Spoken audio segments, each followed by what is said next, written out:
So I've been trying really, really hard lately to be more positive here on this channel, be more, look at things better, But something kind of rubbed me the wrong way, and that is the Indiana Jones 5 trailer. Oh man, I can't tell you how disappointed I am in this.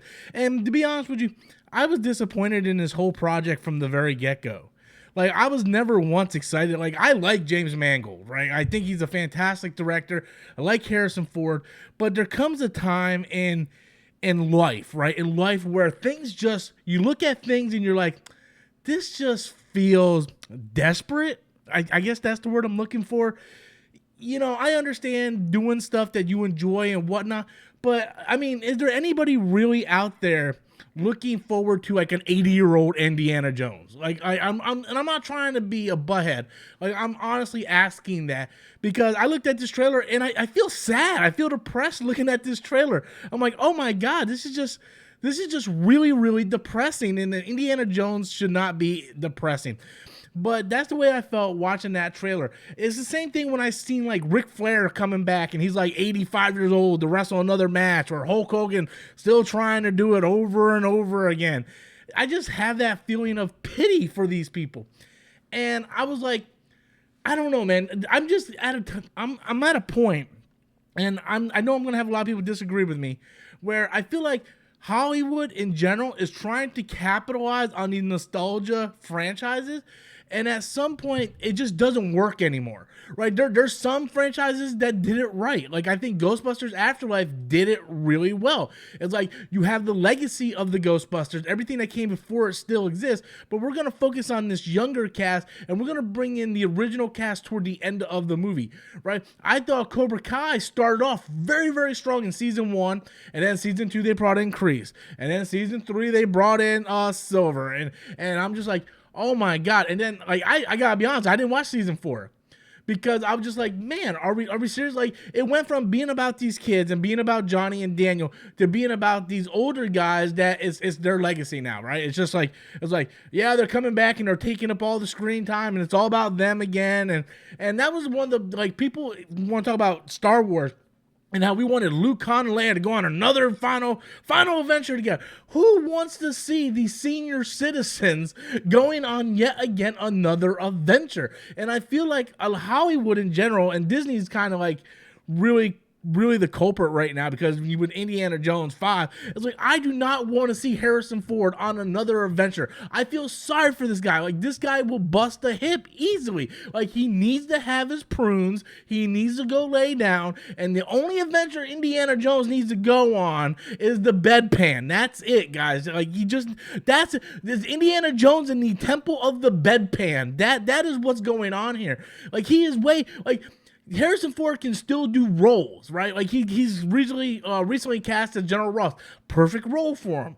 He was in Blade Runner 2049. Perfect role for him. He didn't have to do action scenes. He wasn't the main focus of those properties. Well, at least I don't think he's going to be the main focus as General Ross.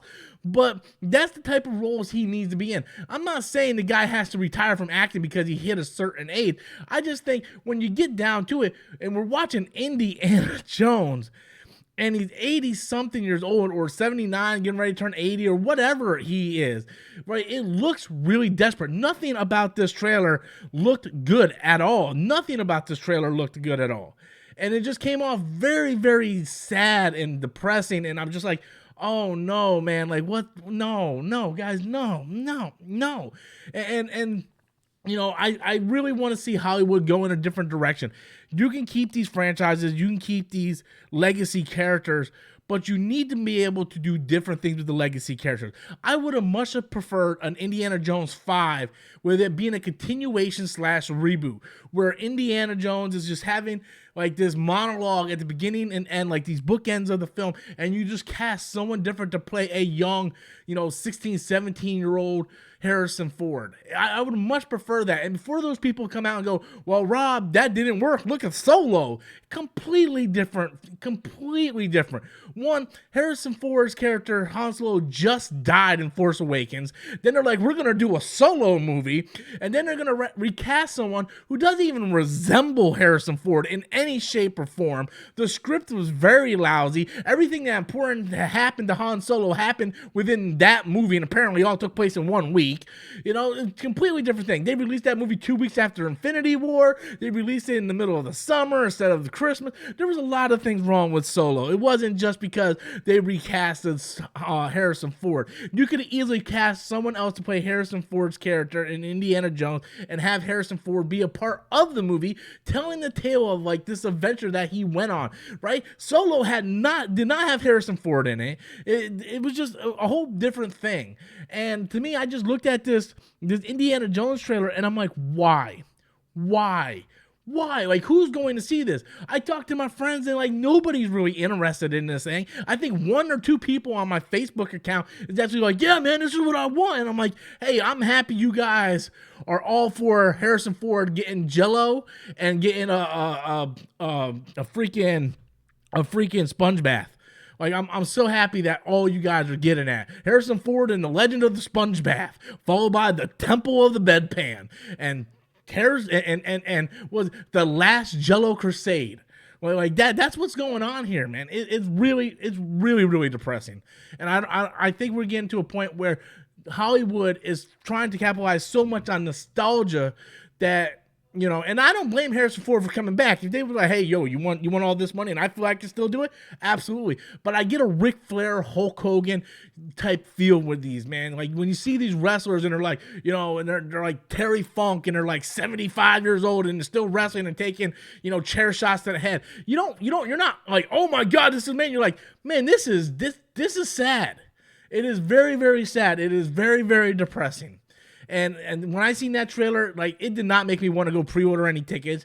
It did not make me want to mark off the date in the calendar. It makes me want to go, man, this is what we have come to. And it continues, guys. It continues. Disney Plus just released a Willow show. Like, Adam is excited about it. Adam, like who wants to see an old little Hobbit guy, Willow? You know, Warwick Davis is a fantastic guy, right? Nice guy and everything. But who wants to see a senior citizen, Warwick Davis, playing a character that he played in the 80s and early 90s? Right? Like, come on, guys. I know you want to capitalize on nostalgia, but there's a way to be faithful to the source material and do something completely different. I thought Blade Runner 2049 did the job perfectly, but there's a difference between Danny Villeneuve wanting to do a passion project and Disney just wanting to capitalize on the IP and make money. So there's a difference there. So anyway, Indiana Jones 5, The Legend of the Bedpan, looks awful to me. I'm not really interested in seeing it, but I want to know what you guys think. Leave your comments in the comment box below. Smash that like and subscribe button. And I'll see you guys around. Hope you guys have a great day. Love each and every one of you. Until next time, that's my opinion. Later, guys.